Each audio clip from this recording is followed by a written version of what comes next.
بلوچستان کابینہ نے عوام کے لیے الیکٹرک بائکس اسکیم متعارف کروانے کا فیصلہ کیا ہے۔ سرکاری ملازمین کے لیے ہیلتھ انشورنس اسکیم متعارف کرانے پر بھی اتفاق ہوا ہے۔ مزید اس خبر کی تفصیلات بتائیں گے ڈان نیوز کے نمائندے عبداللہ زہری ہمارے ساتھ موجود ہیں۔ عبداللہ، تفصیلات سے آگاہ کیجیے۔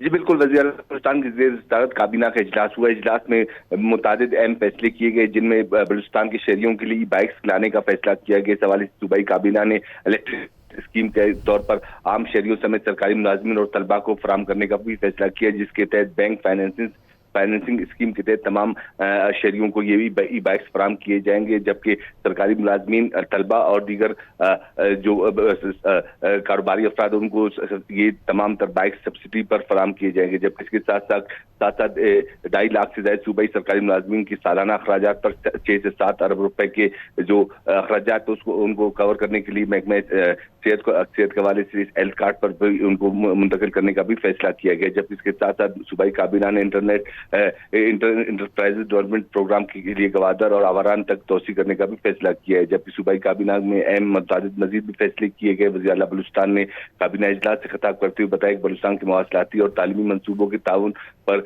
پر وزیر اعظم شہباز شریف کی مشکور ہے، کیونکہ بلوچستان میں تعلیم کے فروغ سے ہی ترقی ممکن ہے۔ جی بہت شکریہ آپ کا عبداللہ۔